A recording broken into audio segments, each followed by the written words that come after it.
It's finals time. It's live softball action. We're coming to you from magnificent Ghana land, Adelaide Plains. Adelaide, South Australia. We're at West Beach. It is finals. It's Softball SA Premier League. It's 3 versus 4. It is an elimination final. Walkerville Cats versus the Port Adelaide Magpies. James Harris here, and alongside me is Anthony Weatherstone and Lee Hull. Good evening, gentlemen. Big night of softball tonight. Yes, thank you, James, and nice to see you again, Anthony, here. It's a terrific night to play, and looking forward to a real tight game. Winner goes on, loser, that's it for the season. Good evening, James. Good evening, Lee. Good evening, everybody. Yep, it looks much better than it did last night. So yeah, we're on Thursday night. So Thursday night softball action because of the rain. So we are back to play. Here's the matchups between the Port Adelaide Magpies, who finished 3rd, versus the Walkerville Cats, who finished 4th. Head to head against between these two sides, 3 wins for the Magpies, 1 draw, 1 win for the Walkerville Cats. And Team ERA tells a story. It doesn't tell the full story because the 2 pitches tonight going head to head. We'll talk about those in a moment, but you can see that the team batting average against will come into play as well when we talk about the pitches. The best batters in the teams hitting over 300. That's for batters who have had more than 10 plate appearances. Well, Port Adelaide have got 4 and Walkerville's got 3, with the best 3 hitting 467 for the Magpies, Walkerville 355. What's the most telling stat there for you guys? Well, obviously ERA is a big thing. So that's the earn run average, the amount of runs that your pitchers give up off the bat. And so you can see that Walkerville are giving up 4.85 a game versus the Magpies 3. When you look at the 2 teams, obviously versus each other, the batting averages from the 2 teams, the Magpies have thrown another 100-odd strikeouts more so than what the Cats have. Lee? Yeah, I can't add much more to that, except the average, the batting average is not that much difference, is it, really, between the 2? But stats, you can make a story for stats, can't you, one way or the other? Yeah, batting averages, Port Adelaide's team batting average is 287, Walkerville 257. Well, there's the defence. We will go through the defensive lineup in a moment once the game's underway, but let's pick out a player each in that defence. I'm going to start things off with Cara Tilton behind the plate. She had a knee reconstruction last year, eased her way back in the side, playing assistant coach. Very important behind the plate. Replacing Jess Maslin, who goes out to left field, who's been one of their most dominant players of the year. So a little surprise for me, but always good to see Tilton in the lineup. Yeah, for me it's obviously going to be Jo Grau, the pitcher. The last game that she played against them, she was a little nervous early, and it took a while for her to sort of hit her stride, and she was having a bit of a trouble with her drop that particular day. But she's a double threat. She's an important part of their offense, but her pitching's going to go a long way. Yeah, well, I'm going for Gemma Letton. She's been fantastic and so consistent this year. She's in the Stars team, and I'm sure she's going to play a lot of court time, diamond time. Well, you've both picked up 2 amazing players there. Gemma Letton sits 2nd in the competition for the best batting average behind an Olympian, and Jo Grau sits 3rd, both batting over 500. They hit 1 and 3 in the lineup, so they're going to be absolutely devastatingly dangerous for the Walkerville Cats. There is Johanna Grauer back on screen. We just missed her numbers, her pitching numbers. We might be able to get them back up. Was the Cath Coral medalist 2 seasons ago. There's her numbers, 83 innings pitched. Now, this is a player that generally doesn't play midweek games because the distance she travels, 135 strikeouts. That is tied with Steph Trzynski, who won the Cath Coral medal last season. So the 2 best pitchers in the comp just going head-to-head, toe-to-toe, 135 strikeouts each in around about 80, 81, 82, 83 innings. Both reasonable hitters too. Absolutely. Yeah, those numbers speak for themselves. Here are some numbers that speak for themselves as well. The 1, 2, 3 in the lineup for the Walkerville Cats have to get the job done, you'd think. They've got to be the spark. this woman here on screen, Chelsea Robinson. Yeah, and I think that Walkerville's plan here will be to get some runs on the board, even one in the first innings. Throw down the gauntlet of the Magpies, because they'll need to start straight away. Well, there's a full moon tonight, and we have got clear night. There's a little bit of breeze. And there's the first pitch of the game. Chelsea Robinson is hit by pitch. Who would have picked that? Yeah, so the last time Grower threw versus Robertson, she was all down in the zone. So all of her 3 at-bats in that game, the Pride round game, she was all swinging at pitches below her knees, and tonight she gets one high up on the hands and it actually clips her on the body. Well, Kingy's got to go short here. Well, she shows bunt, pulls out because it's down and in the zone. Still go short. I've got a stat here. I want to just double check it. Walkerville bunt least amount out of any team in the competition. Yeah, but this is the batter that can do it. They've also got the most stolen bases. And this is a knockout final. Just play the percentages. Fouls it off for a 1-1 count. So go back 12 months to this particular night, Port v Hills. Grower walks the first 3 hitters, then strikes out the next 2, and then gives up a pass ball for the first run that the Hills then scored. That's right, against the Hills Heat. They went on a run, didn't they, the Hills? And a bit of variety there. 3 walks for the first 3 batters. Well, hit by out. pitch, the first one. Yeah. Well, Sophie hasn't played for a few weeks, so she might be just a little bit on the rusty side. Kingy started the season on fire, didn't she? She's still got a pretty great average. Of course. That's 344 average. Yeah. Just trying to hit the ball on the ground here. Robinson's still on first. That's like a foul ball into the helmet. Yeah. It never looks good, does it? Especially when you see the helmet come off. She's up and walking around, so hopefully she's okay. We might even get a replay of that. Here it comes, thanks to the team at Spacequake Sports. Oh, gee, it was quick, wasn't it? Hit the underside of the ear, Yep. and that's why. And Yo Grower didn't like the look of that. So she's okay, just having a bit of a chat. That was in real time. I was just saying, Chelsea Robinson's still on first base. She has 6 stolen bases on the season, so... And you mentioned, Anthony, that they've got the most stolen bases in the competition, so surprised to see her still there? Surprised to see that nothing's happened. Well, she's shown bunt. Yeah, it would look like a hit and run then. It's difficult, obviously, to execute in a final with the pressure and so on, but yeah, I mean, it's risky. I think if there's going to be any advantage for the Cats against Johanna, it's going to be early in the game. Up and out of the zone, gets her swinging for a strikeout. So hit by pitch, first batter, strikeout, second batter. There is one out. Nerves will start to settle now for the Magpies, you'd think, after that first out.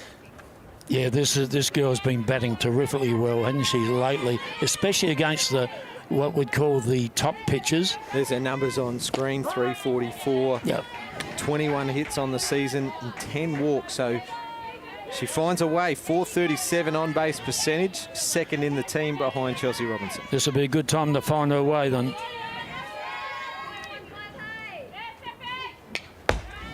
Fouls that one off, and Robinson's on the go again. She is tied for the most extra base hits for the team. 7 doubles for Collett. Just got to move the runner, don't you? Just have to move the runner. It's imperative. If you have to shorten up and just put the ball on the deck, make the Magpies field do something, like pick it up and execute a good throw. Change of pace. It wasn't the slowest one, but it was a strikeout. Turn the K the other way, and we'll have a courtesy runner. They don't lose anything with Sophie King coming on to run for Robinson. She's got 8 stolen bases on the season, leading the team. Yeah, Sophie King would definitely be one of the best base runners in the league, for sure.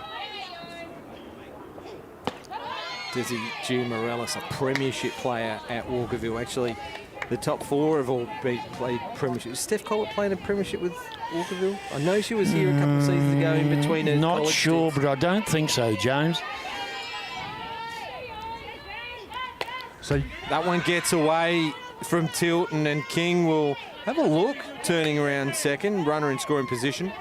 So Johanna just acknowledging to the catcher Tilton there that was on her. Was obviously a rise that was just well out of the zone, so good recognition by the pitcher. Just needs to make it land somewhere there, Desi, for a run, because King will score. The last time, the Grauer versus Gia Morales last couple of games, Johanna's throwing mainly up and in, but then late in the count has got her in change-ups.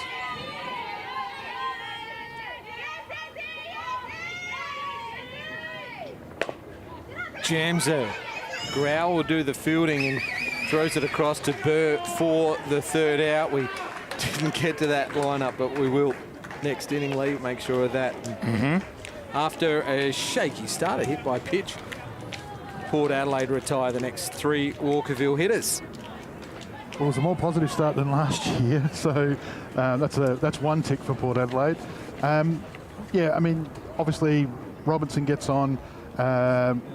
Sophie unfortunately unable to advance the runner through a sacrifice or by using hit and run. They put the trigger away on trying to steal with protection, without any protection.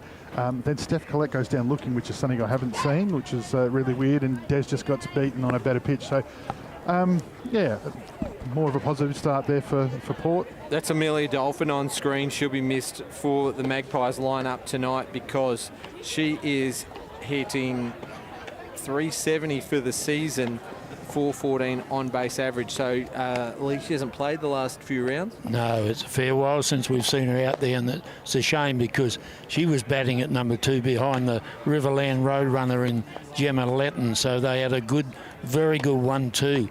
People that could run, could get on base. That's how they score runs. There's Michaela Yankovic on screen. There's a pitching number. Similar amount of innings pitched as Yo Grauer, just a little bit more, 85, but those strikeout numbers down 49. She's 17, 18 years of age still, so still plays in the under 18 age group. And that ERA dropped throughout the season. She threw a couple of gems, but, you know, on the flip side of that, she could get hit as well. So when she's on, though, she's got the capability to hold a team like this, Port Adelaide, and there's the defensive lineup. Let's do it again, guys. Pick out your key player in this lineup. For Walkerville, for me, it's Sophie King. She just brings experience, which for a side like Walkerville is really important. Lele? I think it's going to be Bianca Ramsey because I've seen her take some terrific running catches out there, and we'll just see if she's on the mark, on the money again tonight. You've both picked the outfielders. I'll bring it into the infield in just a moment. Here is Gemma Letton. So this one's just a little low, and a ball. Very impressive numbers. There they are. That's the team averages. 527 up the top for Gemma Letton. Tyler Chillingworth had a terrific season last year. Batting 2. Gets after this one, fouls it off. It's a leg speed too, which is a big plus. She gets on base. My word, she can run. 8 stolen base on the season. Hasn't been caught stealing. I'm going to say Steph Collett. She throws her body at everything in the field, which I love. She gloves a few of those, makes a couple of web gem plays, and Walkerville will be right in the action here. Pop up, goes to the right side. Second base player, Desi G. Morales gets under it.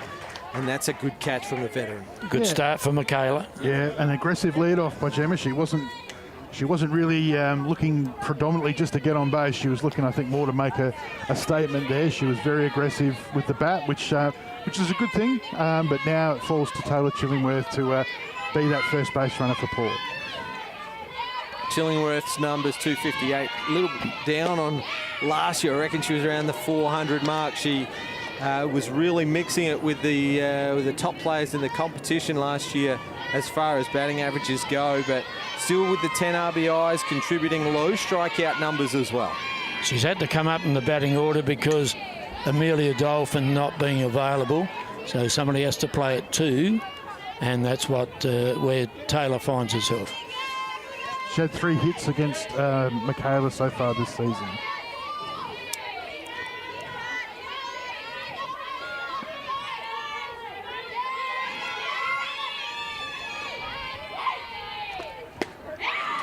It's a good pitch. Was kept it down and away. That's great calling from the Aussie squad member behind the plate, Chelsea Robinson. And what a big help that is, having a top-class catcher catching you, especially when you're a young person like Michaela.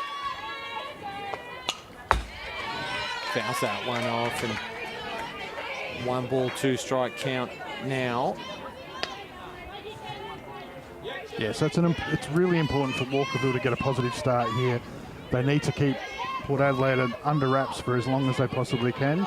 Their run differential is quite different. So there's positive signs so far for Michaela.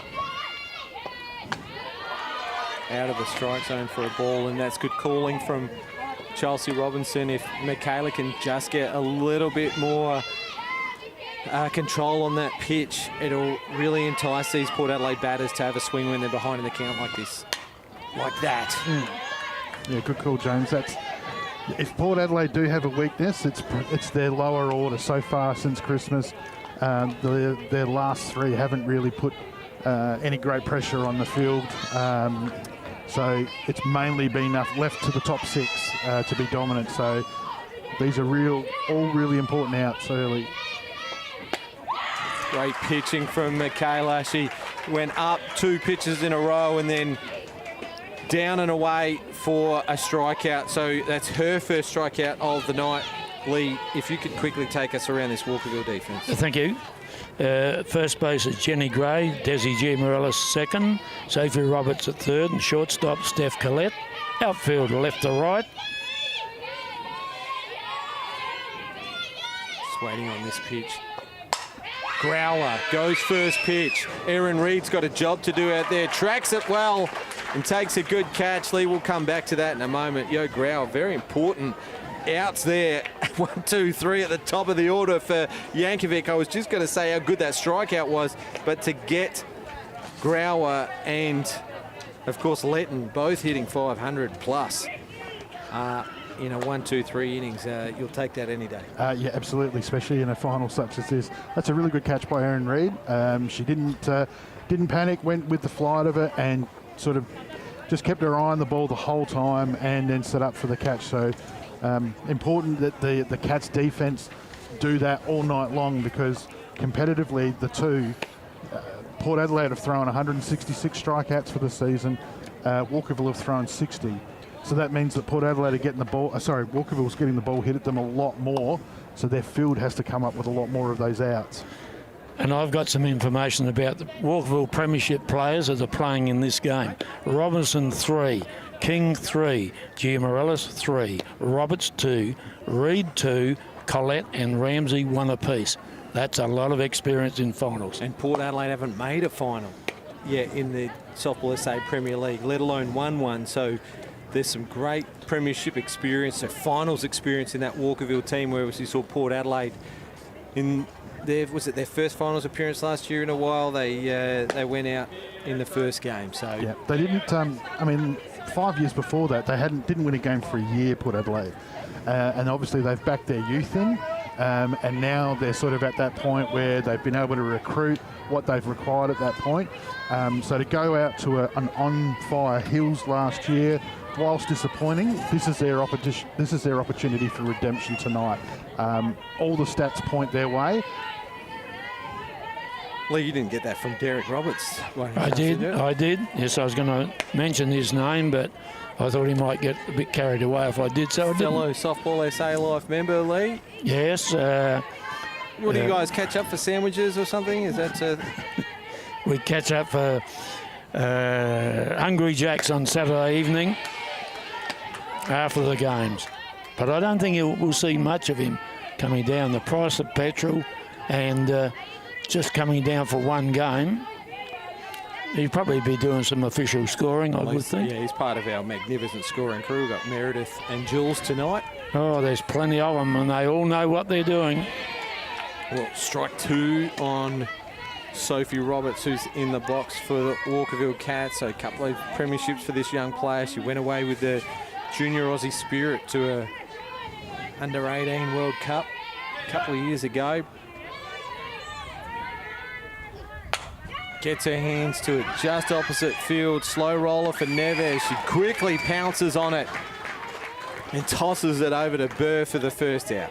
That same play in the second last game that the Cats played against the Magpies cost them 2 runs. That exact same play when the ball got thrown into the fence. So that'll definitely help Neves' nerves a little bit there. She'll feel a bit better for that. So Designated player Riley Moore for Walkerville. She's hitting for Michaela Yankovic.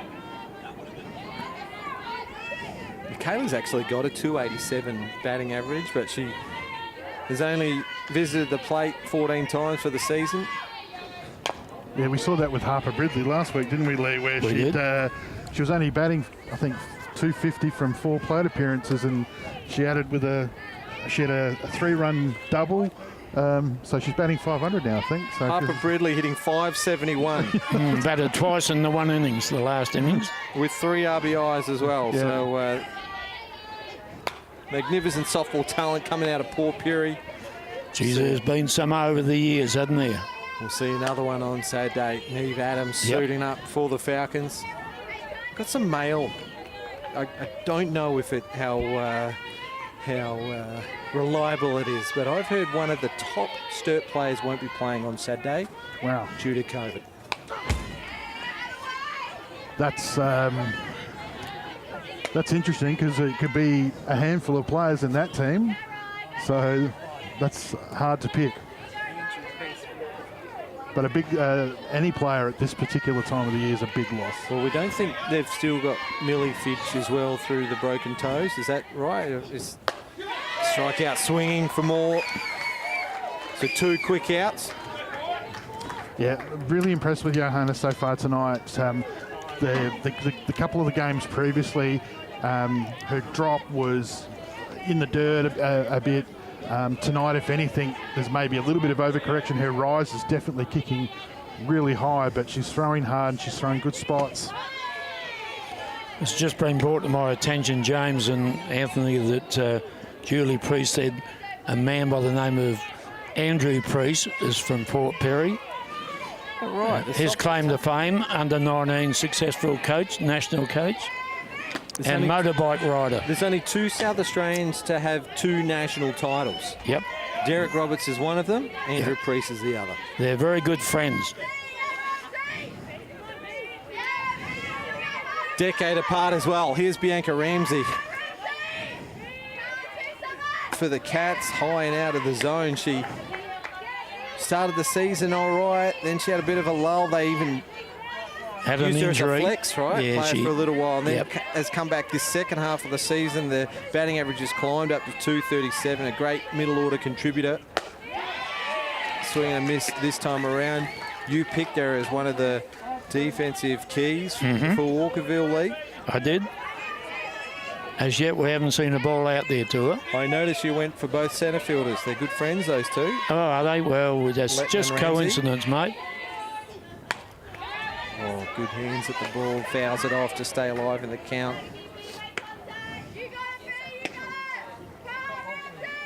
First of 4 finals that we'll be bringing you live softball action. The Softball SA Premier League, thanks to Spacewake Sports. And this Saturday, it's the top 2 teams. The winner will go straight through the grand final. Strikeout looking. Make it 4 in 2 innings for that lady there, Yo Grauer. Interesting to see there on screen. We've got Charlotte Dobrozchek and Amelia Dolphin, not in uniform, but they're in the dugout there. They are both very important parts of this Port Adelaide team and lineup. They both contributed very well throughout the season. And we missed the Port Adelaide defence again, Lee.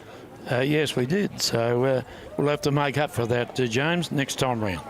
Dobrognik, actually, the pitcher that you referred to, actually pitched a win in week 5 against the Cats 5-1 for Port Adelaide. So, And they've also got Liz Engler as a pitcher as well. So they're all right on the pitching side of things. So you're suggesting that that's the reason she's not in uniform, because she's not required, I would have had her in uniform anyway. Yeah, I would have thought she could have been part of it, but no, they've gone that way.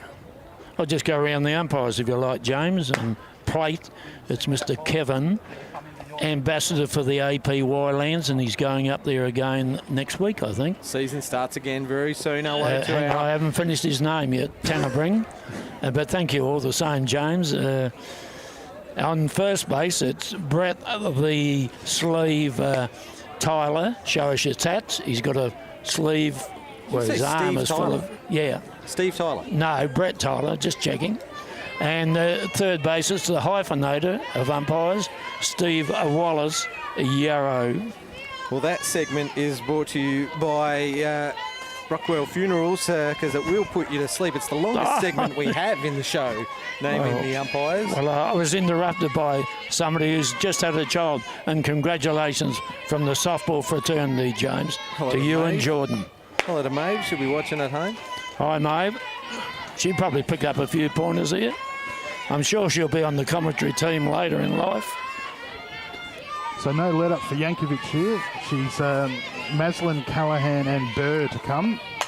Smashes it opposite field. Erin Reid again tracks it well. She's taken 2 great catches so far tonight. Maslin is a threat. Anthony, you said it just then. No let up for Yankovic. She is equal leader for home runs in this season. Jess Maslin with 3, tied with Belinda White. Still 2 short of last year's home run leader in Jordan Harris, who had 5. And she's hit 2 against Walkerville too.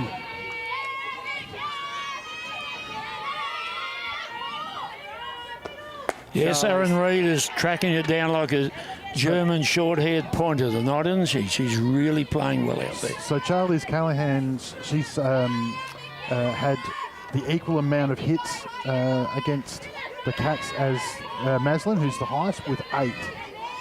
So most for the Port Adelaide lineup? Yeah, most for the Port Adelaide lineup with Maslin versus Walkerville. She looks very aggressive in the box tonight, swinging at that one that was high and off pace. That was shoulder height. So good pitch selection from Chelsea Robinson, calling behind the plate. Gets it to the left side. Sophie Roberts it is who makes the play at third base. She had it covered easily. Throws it over to Jenny Gray, and just on a slight little fumble, she was able to pick it up in time. Here is the leading team's replay. Yeah, good reflex take there by Sophie Roberts. And good recovery by Gray at first. So 2 out. Runs are at a premium at the moment, boys. Base runners are at a premium at the moment. Yes. Burr fouls the first one off. Another young player who's in contention for the Rookie of the Year this year. You'd think Georgia Burr started off the season absolutely on fire, still hitting 229 on the season. This is the 13th batter of the game. We've only had 1 base runner so far. 6 hits against Walkerville.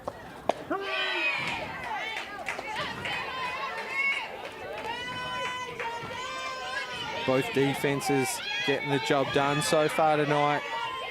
What's it going to take? Is it going to be a big hit from a big name player, or is it just going to be bat on ball? Just like that. Good play from Collett. Makes a good play over to Gray for the 3rd out. Another 1-2-3 inning, make it 6 in a row for the Cats. And Walkerville looking okay early. Yeah, I was really looking forward to the game last night, and then obviously, you know, you have that extra nights to wait for it.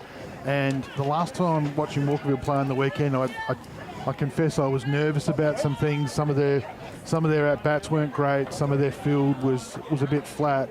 And the hope was that they would regroup and really lift for an opportunity to sort of make the finals and then actually have some impact upon it. Tonight, I think they get to play with a fair bit of freedom because, you know, they've snuck in over the hills. Port Adelaide, on the other hand, you know, they went out in this game last year. They've been really dominant with the bat. They've got good pitching depth. They've got a lot of young state players. Everything's in their is for them at the moment.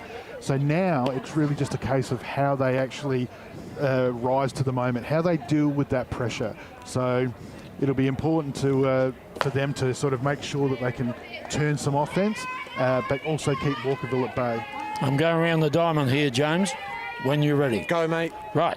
Georgia Burr at first, Jess Nevis at second. Charlize Callahan third.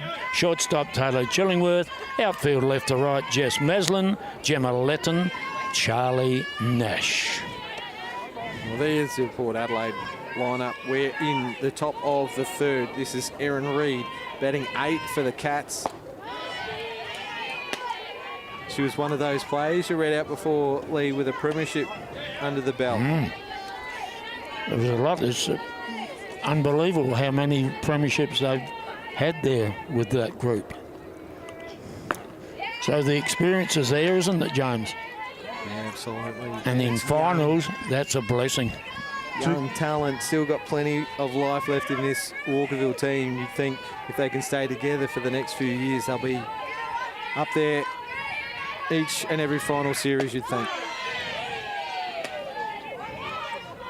Taken 2 good catches tonight at right field, Erin Reid, so you'd think that she'd be fairly switched on and confident, but it's a tough ask facing Johanna Grau.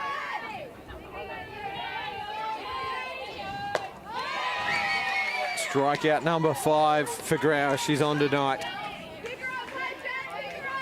It's the power of Grau, isn't it, really? Those balls are simply whistling down.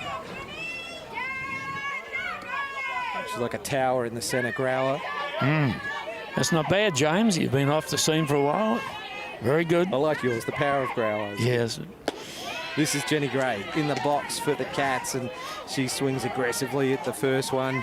A younger shade of grey, Jenny. Of course, her father is an umpire, good umpire too. Very good. Played for the mighty Bay Machine back in the day when the Adelaide competition had a men's comp as well. Was he any good? I'm sure he was. I never saw him play. You know who I didn't get to see play? I didn't get to see the man on my left. Okay. Play. He was the rookie of the year back in the early 90s. 1 year. Oh, he could play. Anthony I think Weatherstone. he retired after that. Yeah. Retired from playing after that. Yeah, I think he'd done everything. Why? No, that was my state career. That lasted in that bat. Gray fouls this one off. But as a coach, he retired his wife, soon to become his wife. Didn't you? Took her out of the pitching position. I remember that. I don't think I retired my wife. I did take her out of an important grand final. You nearly retired yourself by doing it, I can tell you. That's a little different. That's good eyes. It's all right, Kylie. Kylie and I go back to 1988 when she first started under 16s. That's a while ago, Anthony. Just thinking that. I'm sure she'll appreciate the reference. She won a couple of premierships with the Cats. 4. Just a couple. Low for a ball. Yeah, she had two pitching, 2 fielding with Loman, and won a couple of Kath Corals as well. So nothing greedy about the Weatherstone family, is there, really? Just line them up and knock them down. High for a ball. Good batting. It was good batting from Gray, hitting 9 and a base on ball, so only 2 base runners in the game. Came from the first batter of the game, hit by pitch by the first pitch. Here she is in the box. It's Chelsea Robinson. Well, you're pretty loath to go sacrifice bunt with Chelsea, aren't you? But the state of the game dictates either hit and run or a bunt here. Yeah, you got King and Collett to follow as well, so put her in scoring position. There's her numbers, 377 on the season. Maybe a little low for a player of that calibre, Chelsea Robinson, but she absolutely kills it in all categories. Second in the team in RBIs. So she batted 390 last season, so 377 this year, so down a little. They might try a hit and run on this pitch. Gets and they have. To the right side, goes foul, just outside of the orange base. Yeah, I don't think you need to force like a hit and run at this. Well, they did. They did. I'm just saying. I think Jenny took off. Yeah, on the pitch. at this particular time, there's still a little bit of feeling out going on. I agree. It's Chelsea's only real second look at Grauer so far tonight. I'd be sort of more I'd be more entrusting some confidence in Robertson to find a good pitch. I'd go bunt now. Gets a shot. This No is going to need go to. in the alley. What a good shot. was playing in the right side of centre field. Extra bases for Gray, extra What a bases for good hit. Robinson, standing up at 2. Walkerville Cats have got 2 runners in scoring position.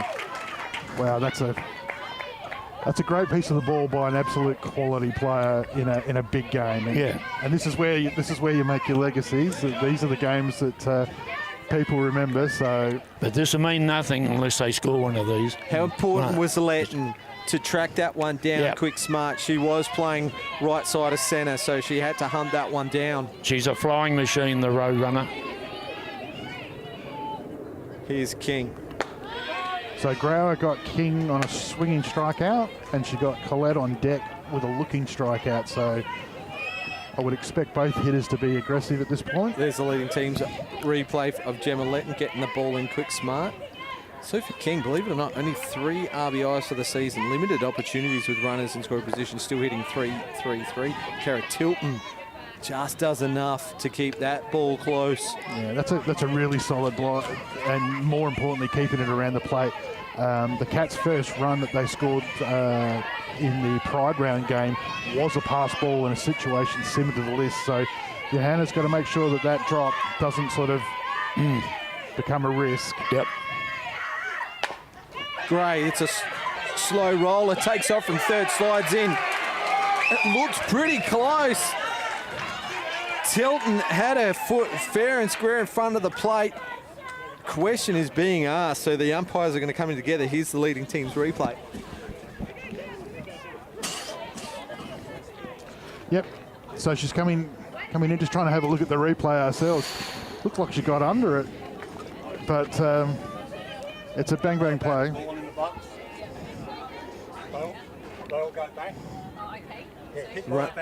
Runners are going to go back. It's been called a dead ball from second base umpire for first base umpire who was at second base. We could get that last replay up again. Have a look at the back of the screen. I was going to call him Steve Tyler. Brett Tyler called it nice and early. Dead ball. It was in the top of the screen. You've just missed it. So everyone will return to where they were. Sophie King just gets an extra strike. It's 1 ball and 2 strikes. Chance for the Cats. Goes down swinging. See, wow, you can just feel and sense the pressure down here at the moment. It's everything matters. So Steph Collette went down looking, just as James has shown. So on the top right of your display, you can see he's made a real early call on the batting out of the box. So Catch a speed up rule, and so Sophie King will go to second base. Chelsea Robinson will come in to kit up. Here's another look at it. As it hit the toe of the batter, there's the dead ball call from the umpires. It was a good early call. Steph Collett now with the job to do. Fouls that one off. It looked like she wasn't swinging for it, but the bat was just around enough to collect. So she's seen them all right. There's her numbers. 344 is her batting average, but she hits 389 with runners in scoring positions. Yeah, and she's one of only a handful of Walkerville batters that's actually got a hold of Grauer. So she's got 3 hits against Johanna for the season. So Collett's been watchful for the first 2 pitches, but can't go down looking here with 2 runners in the scoring position. Got to take your opportunities against Port Adelaide and that power of Grauer. I'm going to use that one, Lee. That's fine. It's only a small surcharge. You get the ball into play, anything could happen. Yep. So she's been attacking her high and inside at the moment. So haven't seen any great varieties in pace or away from the plate yet. Got her high again though. 3 strikeouts in the inning for Grauer after she gave up a walk to Jenny Gray and a double to Chelsea Robinson, the class of the player. And now in 3 innings, she's got 7 strikeouts. yet Walkerville have threatened. You know, that's the scary thing. So Walkerville have put base runners on now, and definitely look like they're up and about for it for sure.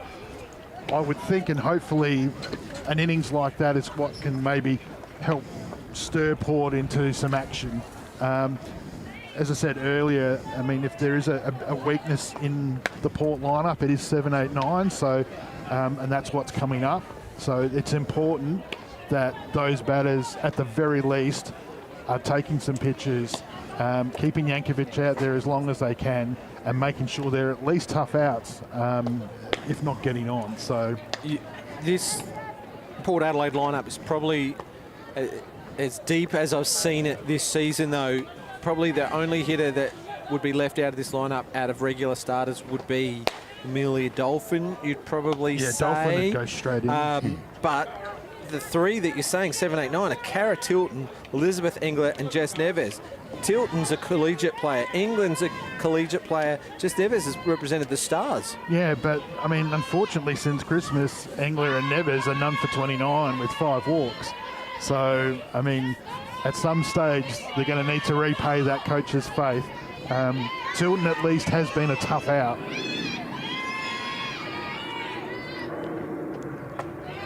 This is a very important innings for Walkerville here, right now. Half innings.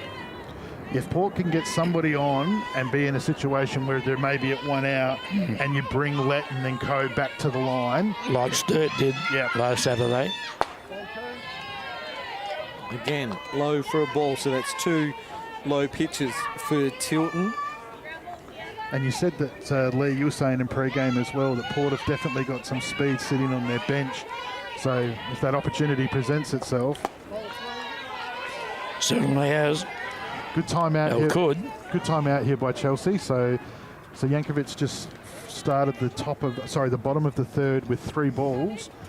And she's just gone out to basically just get her to reset, clear her head, make sure that she's setting and dictating the tempo and not just rolling up to it. So hopefully she can come back with a good strike pitch here. Giving herself a green light. The playing assistant coach, Cara Tilton. Lee, I know you've got no problem with a 3-0 swing, but with 6 up and 6 down for your batting order, desperately looking for a base runner, probably take 1 or 2 there, I'd say. Yeah, well, fair enough. Cara was off, going for a little base on balls, not to be taken because it was a called strike. Now we're full.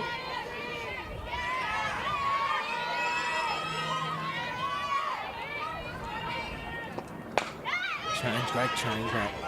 Gutsy call from Robinson as well. Well, you take it to a full count as a batter. You can't afford to go down looking. Swing, even if it's a bad swing. So Tilton's only had the 1 hit against Walkerville so far this season. Just needs to throw a strike here. And is batting 150. High pitch, collar on 2 bounces.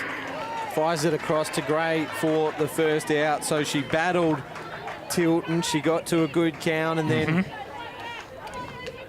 maybe chased a slightly high one. Let's have a look at the leading team's replay. Yep, up on the letters. Well, you can't ask for much more from your 7, 8, 9. They go full count, can you? No, but this is where 8 and 9 have got to repay the faith here. One of them's got to get on here. Yeah. Liz Engler, you probably know the story by now. We've spoken about her a few times here on the broadcast, that she came to Adelaide to play in the Premier League by accident. Her partner plays baseball. Met in Germany in a competition, and she batted 400 then. In Germany, and she played college softball as well. So, but hasn't played or hadn't played for over 6 months. Was that the case? Yeah, something like that. I think it was, James. But now she's got half dozen games under her belt and 15 plate appearances. She's potentially a game changer for the Magpies. playing the DP role tonight. She's got the college ponytail as well.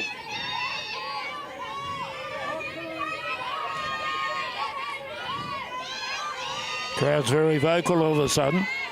Yeah, got big numbers in the crowd tonight. Pop up. Collett's in the play again. Comfortably taken. We've seen the shortstops in a few games just lately, haven't we?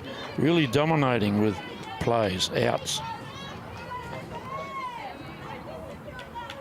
There's Engler just making a last adjustment on the change-up. Nice to see little Jess playing again. I coached her when she was a real young person at Port Adelaide. Lovely person to coach she is. And she's had a child, her and her partner. There's a bit of that going on, which we're pleased about. More softballers coming, hopefully. Rita Caruana, another new mum, Chantel Humphreys. She pitched well the other day, Chantel. Hadn't seen her pitch, probably since she had the child, but she pitched for half a game. She was really good against Sturt. Neves gets an inside pitch, drives it to the left side, and there's Sophie King in the outfield. She tracks it well. She's quick. Looked like it might have landed, didn't it? Looked a chance. Yep.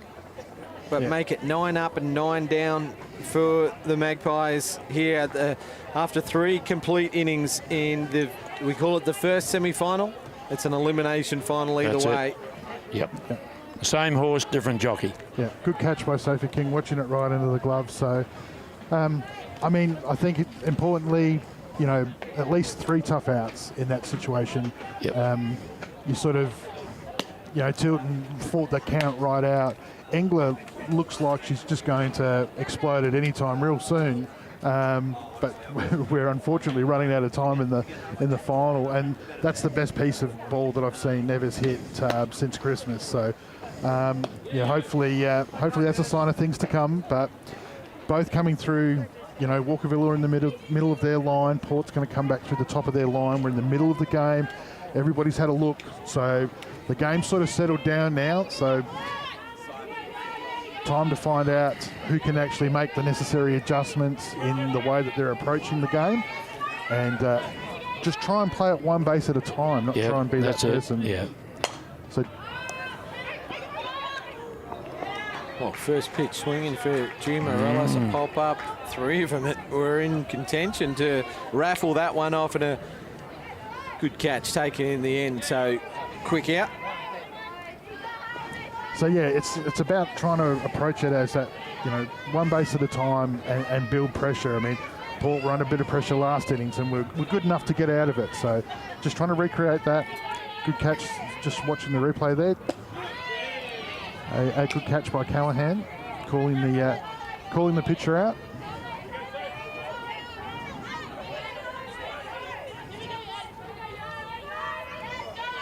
Sophie Roberts is due, I feel.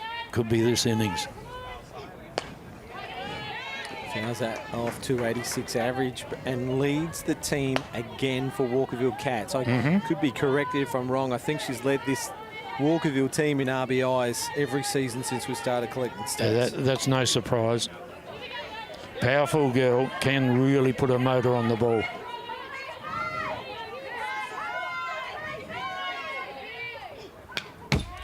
Yeah, I mean, she batted 250 last season, so she's 286, so she's up 30-odd points.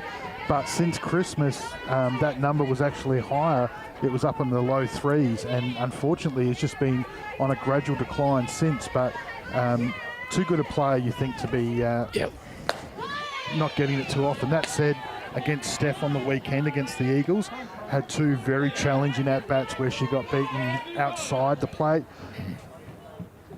An impressive slugging average as well. She's tied as extra base 7 hits. 7 extra base hits, yeah. For extra base hits for the Walkerville Cats. Little time out there, just getting one of the foul balls.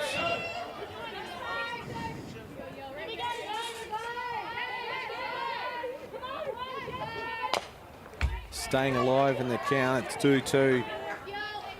This Saturday night, 1v2 Sturt Falcons versus West Torrens Eagles. And at the Christmas break, it was all West Torrens when they were favourites coming into 2022, and they just hit a bit of a roadblock, didn't they? Sturt overtook them, but now they get underdog status. Just hold their hands back, but like a cat at shortstop. Taylor Chillingworth takes a good catch. Yeah, they underdogs now that they don't have their pitcher.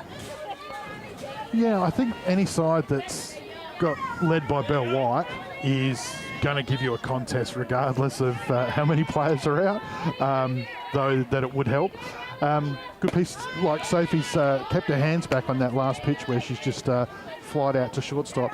And I think the good thing for Sophie there is even though she grounded out in the first, and she's at least made two good clean pieces of contact, so her third at bat could be telling. Riley Moore pop up to Georgia Burr for a quick 3 up, 3 down, 3 pop-ups or 3 fly balls. Second one wasn't a pop-up, but 3 fly balls to the infield. But that being said about Sturt, I wouldn't be writing them off. You know, we saw Millie Fidge, we saw, Millie, we saw Ruby Fidge, and we saw Tash Straps in both the games that they've pitched against West Torrens, held Torrens to 1 in both those games. And obviously circumstances, time of the year, lots of different factors. But as I said, a side that's got Bell White in it, it's going to find a way to make it tough. And the Eagles will still need to be on their very best, I think.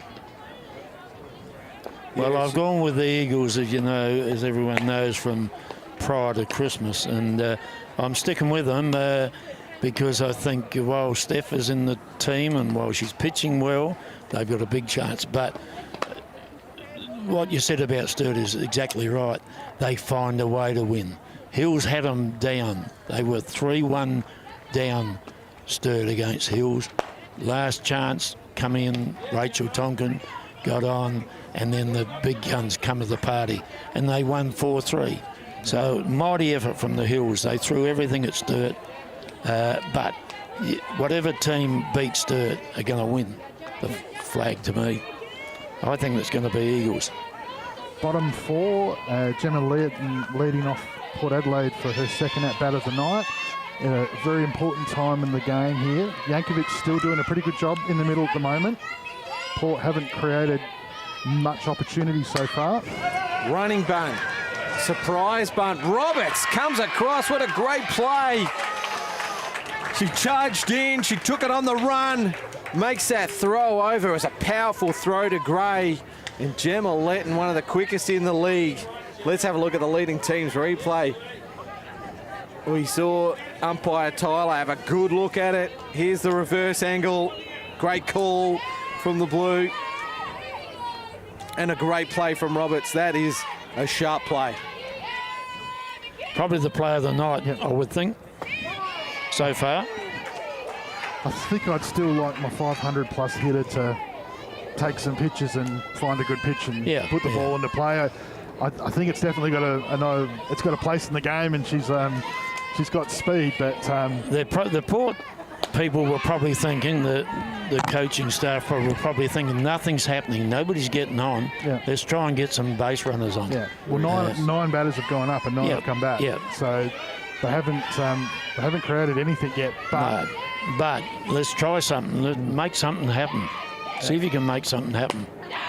3 pitches, 3 strikes. Make it the second strikeout of the night for Chillingworth, and that is Yankovic's second strikeout. Well, Gemma Letton has 23 singles on the season. No sacrifice bunts, no bunts for her hit. But she's got the wheels to do it. Here's Grauer, first pitch swinging. She's had 2 at-bats, 2 swings, 2 Good outs. innings. Good innings from them, wasn't it? Wow. I mean, Walkerville have just gone 3 up, 3 down, and I'm thinking that's a great 4th inning in a row. That's a good innings for you know, for Port, and then the Port come in to offense, and they go 3 up, 3 down in no time flat. And there's no time involved in this game. It's 7 innings. But Michaela's been put under no pressure there whatsoever. Port have just gone early in the count pretty much the whole time, and you got to put pressure back on the pitcher, don't you? No matter what the situation is, force her to throw a lot more pitches. Well, it's funny when you go back to the tail of the tape, and you look at certain things such as, for example, the amount of runs the two teams have scored. So against each other, Port have scored 48 against Walkerville. Walkerville have scored 18 against Port. But statistically, there's no. Like everything, as I've said a couple of times tonight, is in Port's favour, like amount of runs scored, all of those types of facets. But when you get to the finals, it's tournament play. The season restarts, and a lot of everything that you've got is just information leading up to now, and now it's a whole new game. And I said earlier, it's important how Port handled this moment. Hills jumped them last year. There was a really big enthusiasm around it, and Port didn't handle that very well, and in the end lost the game quite easily. Walkerville, as I said, they've snuck into the 4, and here they are at the moment looking the more positive side offensively. Top 5 batters 7, 8, 9 for the Cats. They try something different, a bunt. Same horse, different jockey, wasn't it? Port Adelaide have had 12 plate appearances for 12 outs. It is Walkerville that have had the base runners, but it's come from 1 hit, a base on balls, and a hit by pitch. They are coming at a premium, the base runners. Here's Bianca Ramsey. Again, tries it. Dead ball. Hits the batter in the box. So 2 running bunt attempts and 2 pitches.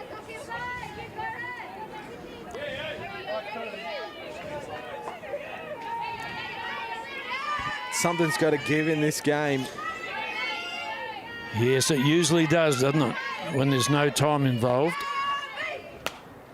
Good cut from Ramsey after 2 running bunt attempts. She got good bat on ball on that to stay alive in the count. Well, time is irrelevant in a 7-inning game, but we're motoring along. We're through 4, 50 minutes in.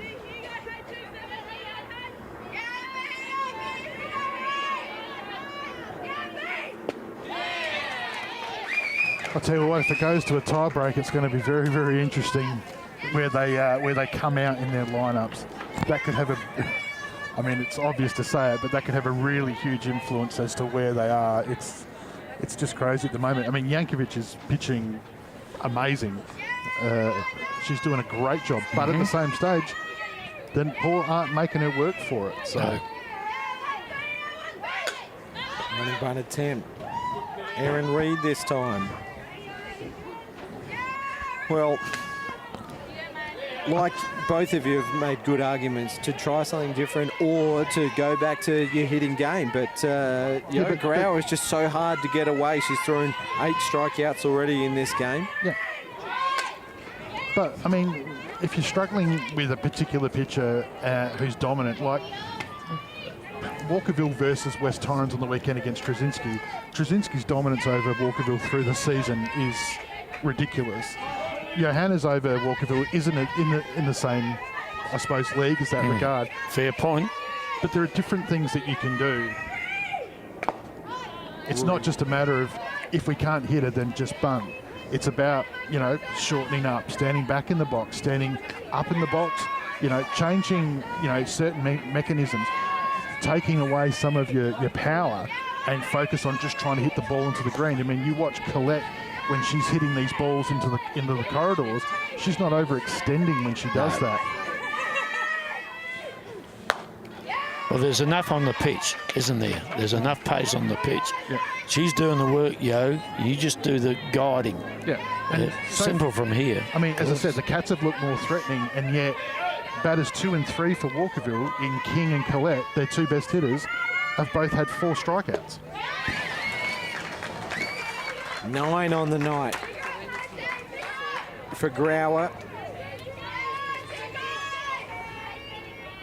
Yet the score remains 0-0. So Port want this batter obviously, to retire the innings and make sure that they can go in and reset that offence. Jenny Gray had a base on balls, her first plate appearance. First pitch is a strike. And after Robinson's last at-bat where she's hit the ball deep to centre left, you know, Port don't want Gray to get on and create an opportunity where there could be some mistake. That's a good cut at it, but just off for strike 2. Gee, Grauer's turned it up a notch since that double from Chelsea Robinson. 4 strikeouts, 3 infield pop-ups. Yeah, she's relying much more tonight on her up ball than she was against the low ball last time that they played. That's a good frame from Tilton. She had half the glove over the plate and she took it in the palm.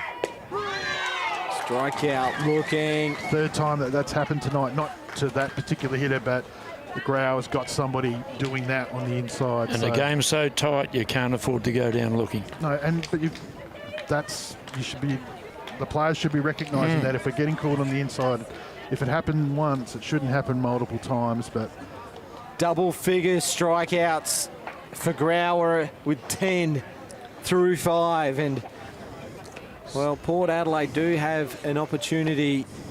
If there is an advantage in the game, they get to bat second as the highest ranked team. Well, just watching at the moment, like doesn't appear to any great urgency, or there's no sort of extra conversations or team conversations. They seem to have all just gone to their normal places, which is interesting considering how poorly they're batting at the moment. So, well, just looking through the card, Grauer had a fly ball to right field, as did Maslin, then a ground out to shortstop. She's faced 2 pitches. She's faced 2 pitches. Yeah. And then the top half of the order, you know, they've been getting bat on ball. Perhaps, well, Chillingworth's the only one with a strikeout. So the lineup's getting bat on ball. It's just that the Walkerville defence has really stood up to them. Yeah, and as we said, like in the pre-game, when you look at strikeouts, you know, Port Adelaide have thrown 166 for the season. Walkerville have thrown 60. That's an alarming difference. That's 106 more outs that the Walkerville defence have had to field and come up with. And at the moment, they're holding super strong. They're going to need to hold on a bit longer if they're going to take this the distance. Here's the big-time batter, big game situation. Jess Maslin, she loves these sort of situations normally. So Michaela's last innings, she nearly walked the first batter with 3 balls before switching back on. So they will want the lead off here desperately, Walkerville. Maslin's numbers on screen. 20 hits for the season, 20 RBIs. So Robinson's doing the same thing that she did last time. So a couple of balls early in the innings on the leadoff hitter, and Chelsea's just gone out there just to again reset her, which last time ended up being a strike, one of the first 2 strikeouts for the innings. So. Once you see a person like Jess batting, you tend to pitch very carefully.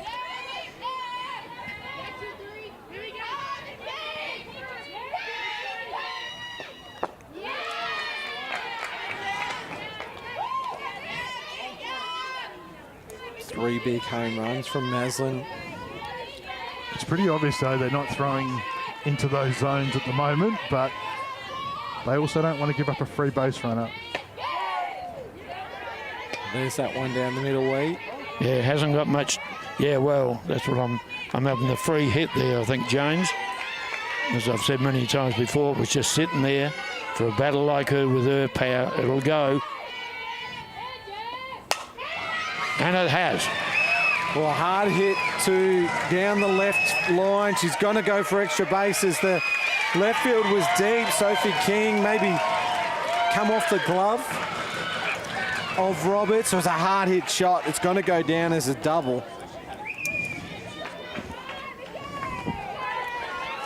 So green for Maslin, a hard hit shot. Runner in scoring position with no outs. That's Port Adelaide's first base runner. Is this their chance? I'm going bunt, second pitch. Callahan.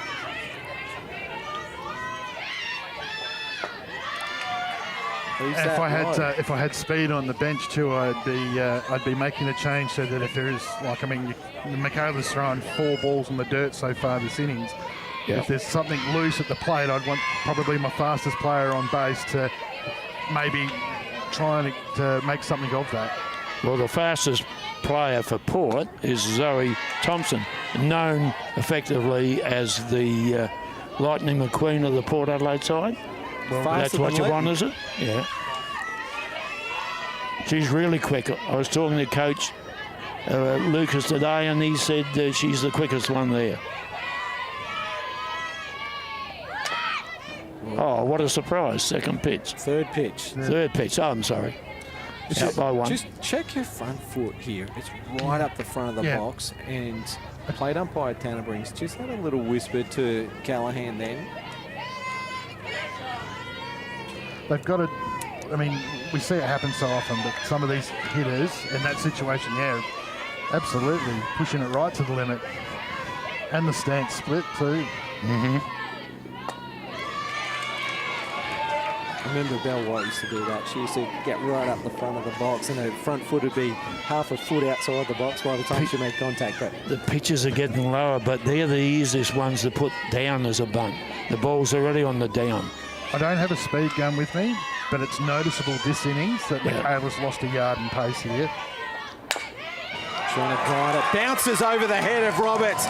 Masson will get held up at third because King's in close. Runners at the corners for the Pies. 2 singles. Had 12 batters retired in a row, and then bang, bang, 2 hits. Runners at the corners, a timeout to be called from the Cats defence. Just to talk this over, let's have a look at the leading team's replay. So Callahan's had 8 hits against the Cats, and she's bounced that one over Sophie Roberts. Nothing she can do there. No, you can't do anything about that. But, I mean, in this situation here, you've got a couple of options. A 1-3 split, but more importantly, we're none out because Jess let us off. So the important thing is here you can obviously steal, but normally you need protection from the runner at third. Now, Jess isn't going to steal home, so if there's anything happening here, you would be a bunt, but again, Walkerville definitely fielding shallow for a bunt. Outfield's right in here. Shows bunt. Stays in play. Robinson had no play at 2, but she didn't want to take that one eye off Maslin at third, so Georgia Burr with a safe bunt, a single, as it were. Yeah, but smart work by Chelsea there. There's no point throwing it. Yeah, Jess doesn't have the pace to put the pressure on the plate, but Chelsea checked the throw. There was nothing much they can do, but isn't it ironic that we've got the situation where we've got loaded bases with none out, but we're at 7, 8, and 9 in the Port lineup, who statistically need to lift. And the outfielder playing in real close and walking in on the pitch. Of the bottom 3, Tilton's the one that looks most likely. Yep. All she's got to do is just focus on process here. Try not to bat all 3 in. She's just got to think about hitting 1 in.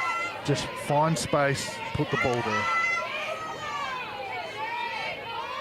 Pressure right on here, the Walkerville defence. High for a ball. Now, I can remember Tilton from last year before that knee injury. She was hitting lights out. And middling the ball, she can hit it opposite field as well. Anything right side, likely to score 2. Georgia Burke could get on her bike if it gets past Reed at right field. She's in tight. They want the ball hit to the infield here. So with a pitch like that, it's not going to be. 3-0 with loaded bases. You're probably watching the next couple. She had a go at the 3-0. But this is a different situation here. The pressure's right back on the middle here.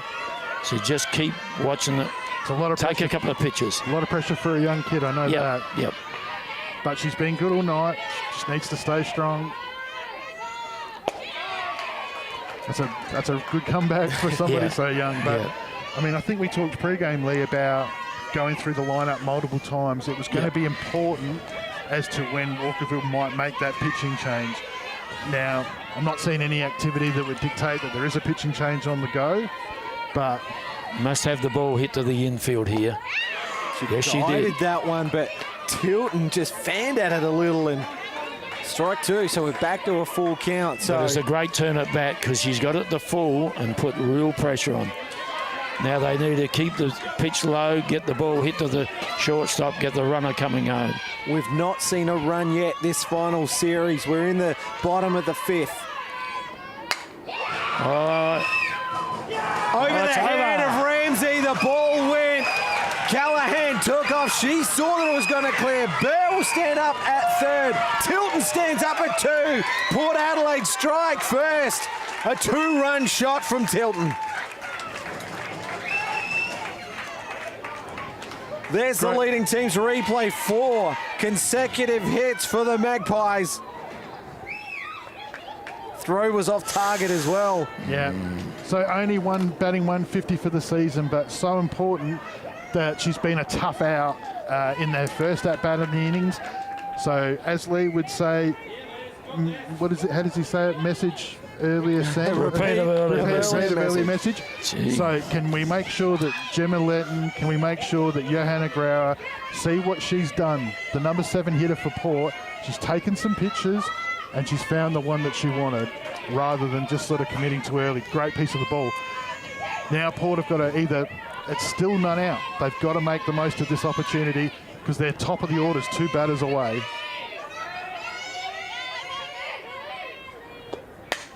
First pitch swinging angler. Up to this inning, Yankovic had thrown to 12 batters, retired 12 batters.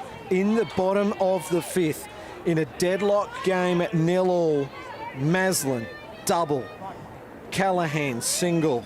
Runners at the corners, Georgia Burr, an infield bunt. And then Cara Tilton, a double. Great team batting, wasn't it? Great team batting. Engler comes to the plate, none for 16. Is this the time where she turns it round? 2 foul balls from 2 pitches faced. It's a matter of staying tight, isn't it, Walkerville now? Well, as boring as it sounds, and for the struggles that she's had at the plate, the best thing that she can do here is just put the ball in the physical play and force the defense, because they've got to protect the speed at third and at second.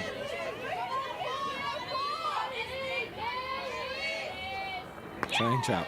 Well, speed at second. Tilton isn't known for her speed. She's just adjusting the knee brace now. Is this the time you bring in the kid to do some base running? I'm thinking if you've got a knee brace on, you may not be the quickest runner out there. Well, she might not slide because of that knee injury. It'll be in the back of your mind. Yeah, true that. Oh, look at that rip. Now I try to change up now. Well, she hasn't keen to hit. She hasn't thrown it much tonight, but it's noticeable that Yankovic's pace is seeming to drop off at the moment. Yep. So I don't know whether or not that's just feeling a bit of the pressure or she's getting tired. There it is. And a bought an out. Gia Morales has a think about a double play chance there, but runners hustle back to their bases. There's 1 out. Good choice of pitch. So Neves' last at-bat, and I hope the coach doesn't do anything crazy here, because Neves' last at-bat was a decent shot to left field. And so at this particular situation, 1 out. Corners are still deep. Aaron Reed's got to come right in close on for this batter. Key block. Saves a run. Yep. Yeah, I don't think there was any great intent to actually bunt there. I think what we were just trying to see if it's just see what the infielder going to do, and who was. And it was obviously right side, as you would imagine, that was doing the most of the work there. So, want another ball hit to the infield here.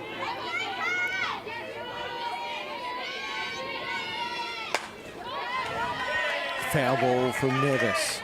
She made pretty good contact.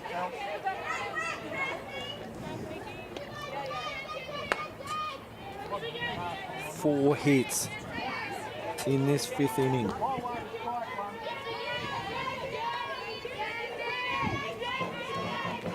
More importantly too, Grauer's getting a little bit of a nice little break at the moment. She hasn't had one so far. Resting up. She's been going back and forth. Probably her first game under lights in some time, I would think too, Johanna. Yeah, no need for the lights on Saturdays.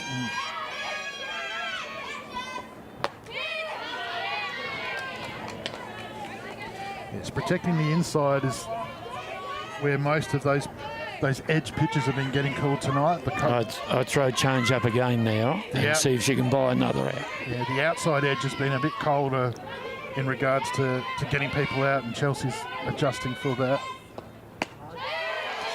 That didn't miss by much. Neves has a shorter frame than most. I was about to say, you've got Engler's strike zone, the batter before, and then you've got Neves straight thereafter, so the pitcher's having to make a bit of a change. Still no activity in Walkerville's bullpen though.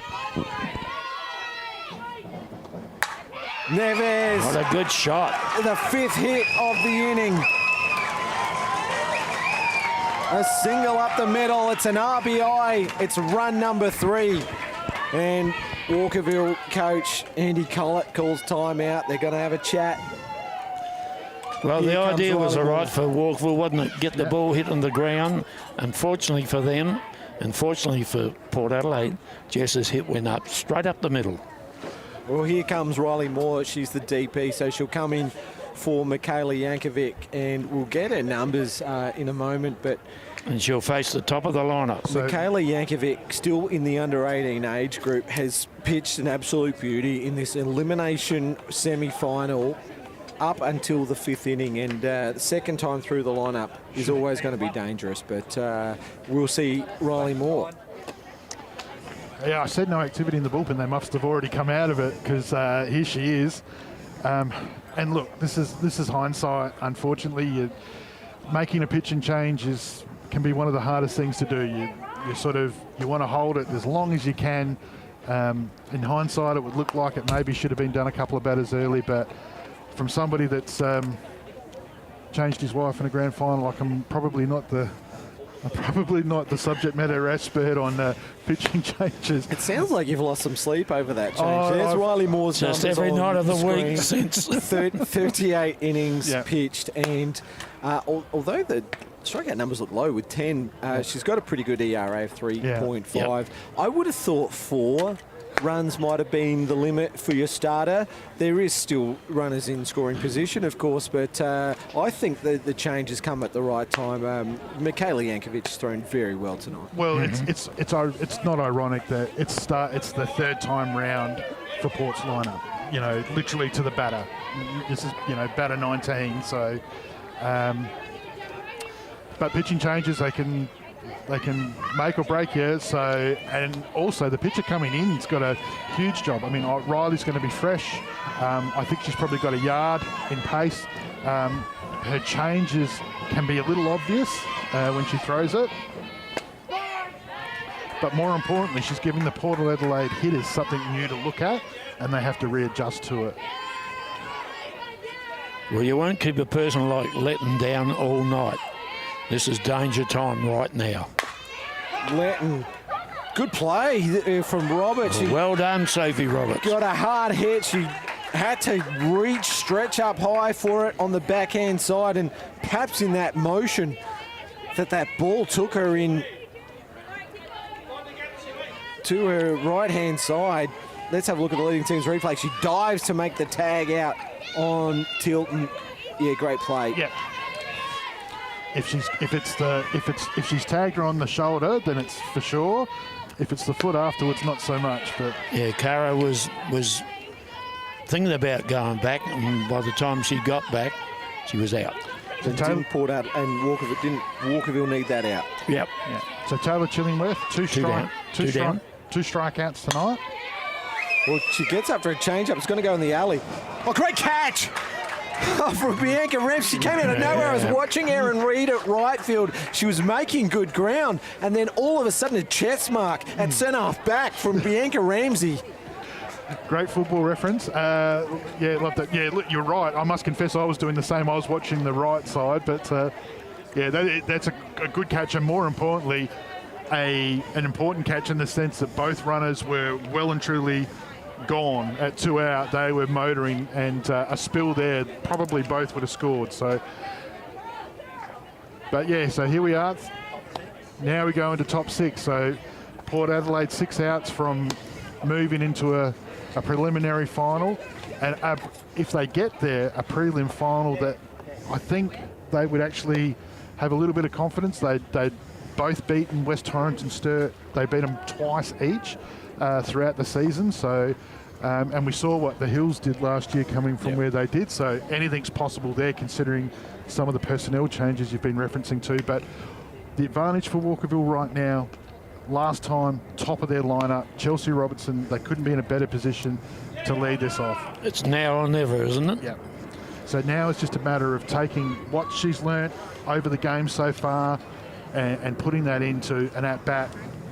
Grauer's had a good, nice little break there, and more importantly now has that buffer. And pitchers, when they get a buffer, they get some runs in this up their sleeve. You can definitely sense that there's they don't feel like it's all on them all of a sudden. You can relax a lot easier. Yeah. Well, that rest came from 8 batters, 5 hits, 3 runs, and Riley Moore came in and she got 2 outs from 3 batters. Mm-hmm. 2 batters, 2 outs from 2 batters. Well, it's funny. I mean, you say that, James. I mean, if you look at Letton and Chillingworth have had no impact tonight offensively, and then you go to Walkerville's top, 2 and 3 haven't even made contact yet. So not only is it a huge bat for Walkerville, but King and Collette to come, both with double strikeouts. Top of the order for the Cats. First pitch swinging, gets up the middle, a diving Neves. She likes batting the first pitch, doesn't she, Chelsea? Second hit she's for going. Robinson. Yeah, look, if it's I mean, it's an acquired skill. I mean, you know, Maddie Cameron does it fairly effectively. Trzynski, somebody that goes pretty early too. So, and it's late. She was in pretty close, Neves. She fielded that on the line, giving herself no room. Yeah. King and Collette here, though, have got to be in a situation where they've just got to back themselves, believe in themselves, to take some pitches and find the right pitch for them to make an impact. They're in tight for King. She can execute a good running bunt. She's been a player of the final twice in a couple of premierships for the Cats. Won a grand final with a hit late in the game to left field. Yep. I can remember that one. Yeah. Over a decade-long state career. Yeah, great, Lee. That's a great reference. Thank you for that. I was on the other side of that game, Lee. Oh, I'm sorry, Chief. Taking any pitches out of the game lately? No. I just thought I'd ask. 5-time premiership coach Anthony Weatherstone joining. Yes. Lee, how many have you won? Thinking about the first one coming. That's coming, James. But I didn't realise it was a reference between him and I. Oh no, Lee. I think if you start talking about how many state teams Lee's coach versus me, I think I'm well behind. Only by about 20. Yeah, thank you. King, 3-1 count. Oh, great. That's the Sophie King we know, pulling the ball to left field. Gee, she middled it. It goes foul. I was just thinking, would you watch one? But she got after it. So great aggressive hitting here from Sophie King. Yeah, it's been really taking it to these Port Adelaide defence. It's been her best at bat so far tonight, definitely. But now she's got to play that dangerous game of kill the edges. You call on your experience, don't you? Yeah. Ground ball to short. Chillingworth makes a great play. The lead runner was Robinson. She's no slouch. No, that in was the a very wheels good department. play. And she didn't panic either. She watched the leading team's replay. She's on her heels a little. Oh, no, she comes to get it. Neves jumps. She just jumps a little bit as she expects the slide coming in. And I was worried that she was going to jump over the actual base and miss it. But, yeah, what a good play from Chillingworth. Collett goes first pitch. It's a pop-up. Neves gets under it, takes a catch. 2 outs in 2 pitches. The runner stranded at first for Desi G. Morales, who's coming up now. It was now or never. The point made. They're down to their last 4 outs here, the Cats. One pitch doesn't give you an opportunity to have one of the fastest, best base runners in the league do anything when you just swing at the first pitch. You got to just throw the pressure back in the middle. Chelsea's already sort of done that so far this innings. It would have wanted to at least let this at bat breathe a little bit and try and make something of it, but doesn't matter. Desi now, I mean, Desi's a super reliable hitter. Pitchers love you going the first pitch. Yeah. When you're up by 3. Smashes That's a great shot. Letton gets behind it. King will get held up at second. Whoa. That was terrific play from Letton. She fired it in What a quick, good smart. shot. It was a good shot. That's from as Jim good a Ellis. hit as we've seen, I reckon, so far. Single to centre field. And in the same way that Neves has been struggling with the bat since Christmas, I've made mention of the fact that Roberts has as well. There's no better time when it's all on the line to break something like that. So she's looked super improved tonight so far with her at bats. So Going to make a change here and let somebody run for Desi, I think. Yeah, just saw the leading team's replay of Gia Morellis. She's an absolute pro. Erin Stone's going Erin to come Stone, in. she's fleet of foot. Erin. For Gia Morellis. So Sophie's now, like we've said before, real important to be able to forget what's going on around her, and obviously just now focus on what's about to happen as far as the pitching goes. Back yourself to not be afraid to take a pitch or two if you need, to find the right pitch and put it into play, one base at a time.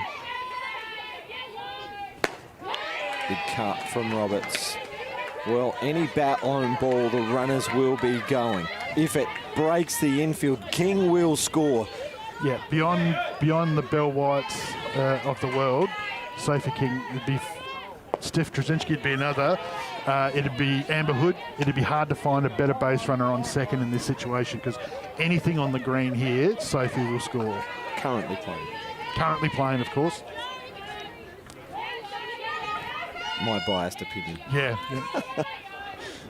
Sorry, Geordie, you're a very good base runner as well. So. I tell you what, Geordie, you'll be watching. It took him a long time to get to you, so I'm impressed by that. Hey, I've told you my Jordan Harris story. Well, we know how well she can play. I bet she's missing this playing. She's got other things, more important things to take care of. Roberts, 1 ball, 2 strikes. Stays alive. Fouling that one off. Runners were on their bite. King has been getting a bigger and bigger lead off every single pitch of this Roberts at bat. Yeah. Can't go down looking. Cannot go down looking. Jammed, and Grauer Couldn't do much about that.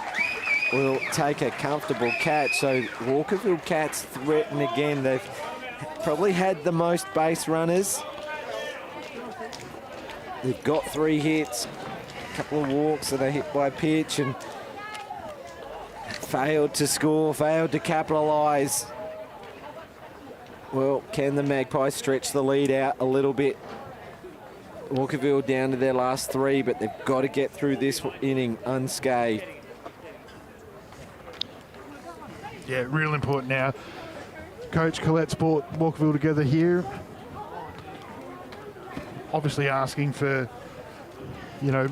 exactly what James was just talking about. It's important to go in there at 3-0 and not anything more than that. 3's hard enough to get.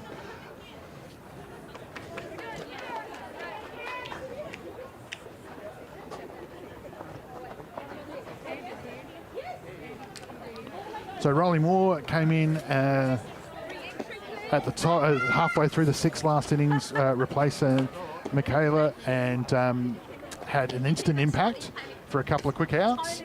So Walkerville will be looking for more of that. Port Adelaide, on the other hand, after their big innings, starting with their power hitter Johanna Grauer leading off.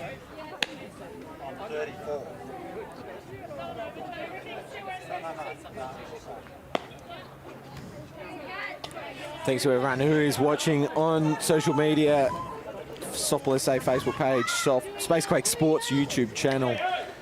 You might be watching us, there's the Spacequake Sports logo, you might be watching us on NITV or Channel 44. Thank you to all our broadcast partners as well, Encourage Services SA, CBS, Leading Teams, MC Sportswear, Bob Burns Blinds, Everright.com, and Infinity Signs. Bottom of the 6th, Riley Moore to pitch for the Cats. Desi Giamarellis comes back onto the field. Aaron Stone has a sit down again. So Hugh Grauer, she watches this one. Only Port Adelaide player not to have a turn at bat last inning, where they got 5 hits. And so far this at bat, she's faced the same amount of pitches she has in the earlier at bats. Double the amount of pitches she's faced for the game. Bat on ball to the right side. It's an error. And Gray just lets that one slip through the glove, and Growler's aboard. So yes, there's definitely been an energy lift, not only in the crowd here, but you can see Port Adelaide definitely all up on the fence now, up and about. So sensing something big's about to happen, and that brings the dangerous Jess Maslin to the plate.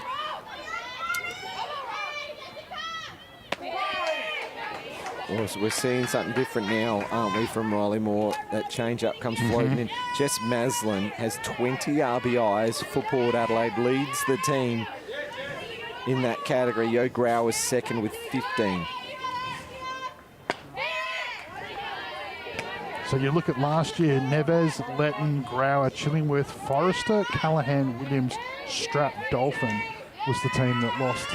So they've recruited Maslin into the side, and Tilton, Engler are new names as well. Well, Tilton's not a new name, but didn't play the back half of the season through injury. And ironically, definitely Tilton's made a massive impact. Burr's come across from Stir and had an impact, and this player was the one that led them off. Crushes this one. Bang again. Grau is quick around the bases. She gets to third. She's held up from coach Ben Lucas. It's his first season coaching in the Premier League.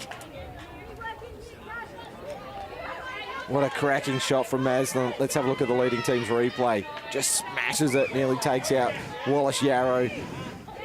Bianca Ramsey gets it in quick smart. Had a good game, as she with the stick. Jess, well, coming fly 9, double to 7, single to 8. Can't ask for much more. Coming into the game, she'd had 8 hits against the Cats, and this player is the other one. What a great catch from Gia Morales. The play was probably behind her. She saw Grauer get off. She got horizontal at second. Wow. This is a web gem. Leading team's replay smashes it, and Gia Morales, who's 3 steps inside the line because that runner's at third, puts it all on the line, saves a run, makes an out. Wow, and nearly made another one. Far out. That is an amazing catch. I tell you what, horizontal catches are not easy to do. Believe me. What a great play from the veteran. She got a hit great, wasn't it? In the top half of this inning.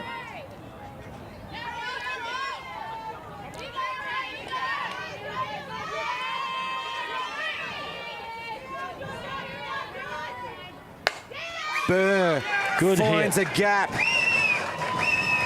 9-3 chance from Reed, but Burr beats it out for her second hit of the game.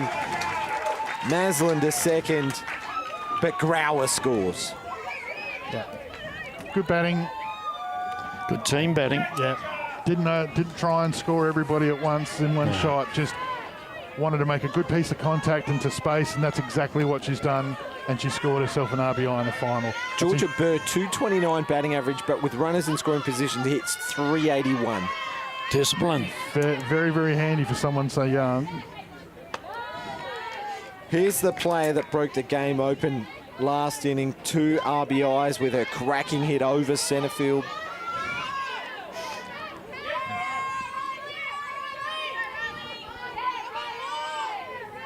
Two runners aboard from Magpies. Been super impressed with her at-bats tonight, Tilton. whilst she statistically might not have the numbers for the season, they've been tough at bats, a lot of pitches, making the pitchers work really hard and eventually have to throw a pitch to her that's given her an opportunity. Ground ball to Roberts. She makes a good play and she comes up firing, looking for that second play, perhaps a double play. Just missed there from the Cats, but a good, sharp chance from Roberts. Leading team's replay. Watch this one. Yep. One bounce, glove side, turns and lead runner. Yeah, and that rocket arm, Marianne Crawford, like straight across the diamond, but Gray just wasn't able to gather that one. Well, here's Liz Engler's turn She keeps on having to them. get a hit. Yep. Yeah, Neves did last inning, so it's her shot this time round. Is that a change-up first pitch for every batter this inning? Seemed pretty well, I reckon. Must be close. Engler, fly out to shortstop, fly out to second.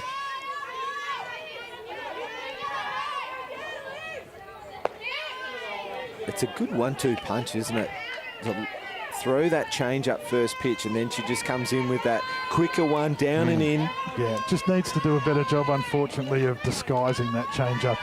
It's just a bit obvious to read, unfortunately, and Ground ball, G. Morales will toss it over to Collett for the third out. So, geez, some names stepping up in that inning, but they did score a run. Port Adelaide extends it out to 4. Walkerville down to 3 outs. And it's the bottom half of their order, starting with Riley Moore. yep, don't get to say it often, but season on the line now. So obviously Walkerville and Hills were playing games from Christmas, fighting for their season to get into the finals. Walkerville got in, they're here. They were positive early, they created some pressure. Had a big chance with 2 runners in scoring position. Yeah, but as I was saying before, the ball just keeps getting hit into their field. These last 2 innings, we've seen a couple of errors start to creep into their field game, and the Port bats have started to come alive, and you can see they're up and about. But the Magpies now 3 outs away from their first ever final win. Is that right, James? I don't know if it's going to be their first ever final win. I do not believe they've made a grand final. But I think no, I feel they've won. I feel like they've won a final before, Yeah.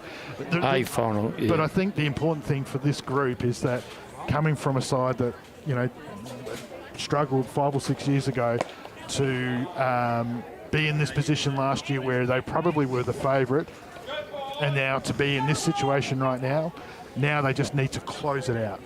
our man David Muggleton will speak to the player of the game after the 3 outs are made. That's provided, of course, that Walkerville don't score 4 and force Port Adelaide to bat again. Guys, who's been the player of the game for you so far? Maybe have a think about it. Yeah, I was just And we'll about get to back to you. Riley Moore's going to lead things off. I was just about to say that the catches had a fairly good impact, but Maslin probably, has affected Offensively, yeah. affected the game the most. Hasn't had much to do so far at left though. Riley Moore, first pitch swinging.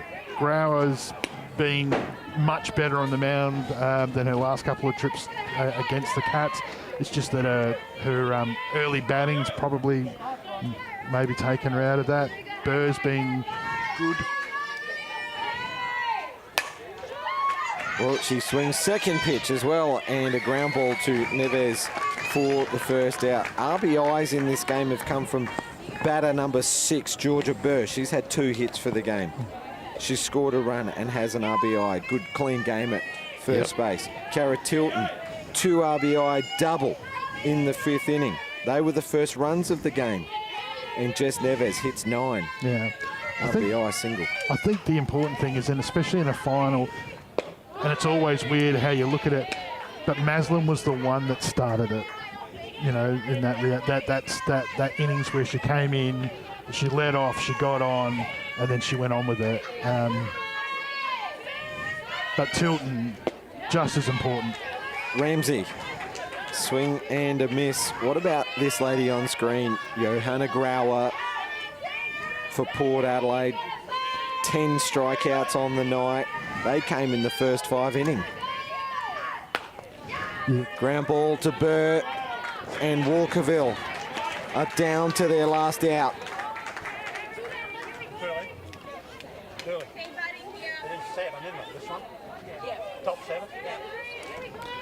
Yeah, she's been very good tonight. And, you know, doesn't look tired. You know, she's thrown the ball as hard as she was at the start. So, yeah, really positive night for her as well.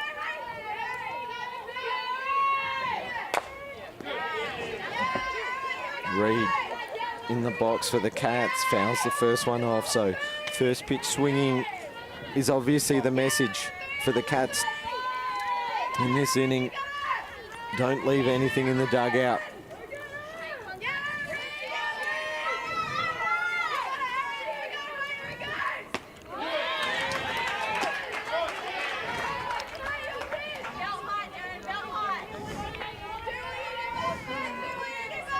Oh, 2. Last out, last strike. Fouls it off and stays alive. Walkerville have just fought and fought all night long through 5 innings. Or through the first 4 innings, they were perfect. They had the momentum, they had the runners on base, they had the opportunities. Swing and a miss. And it's Port Adelaide power tonight on show. 4-0 victors over the Walkerville Cats. They will progress in this final series, but the Cats, they showed some fight tonight, didn't they? Yeah, look, that's an interesting reaction for a team that was in this position last year when it went the other way.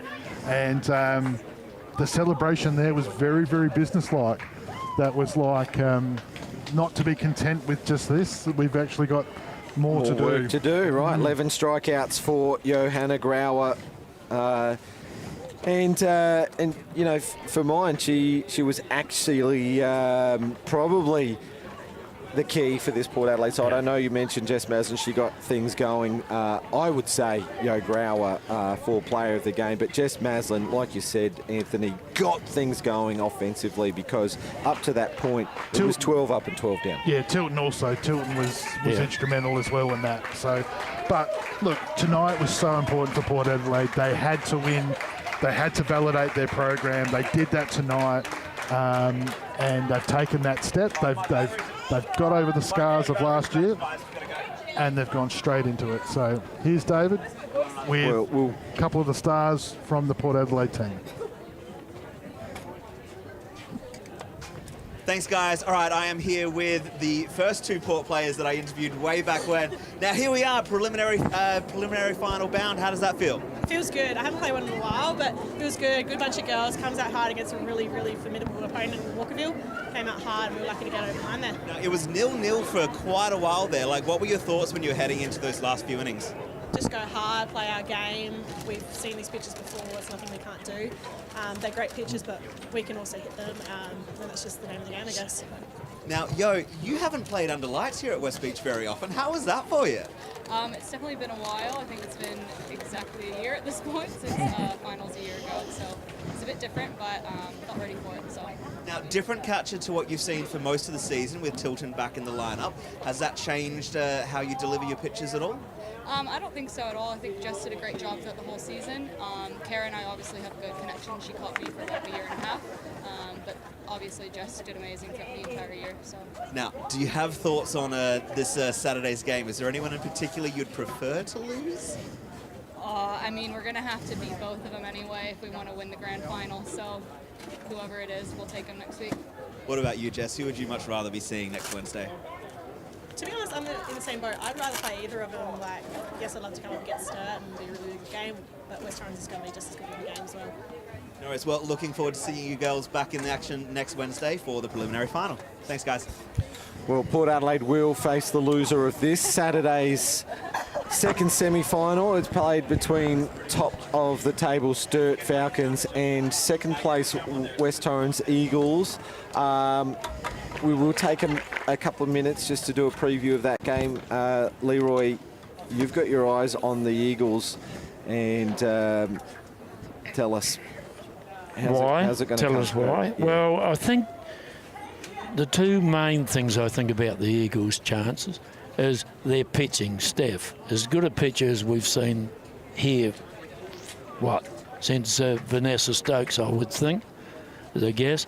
And their batting, if they can get their batting to work together, they can put on runs very quickly, and a lot of them.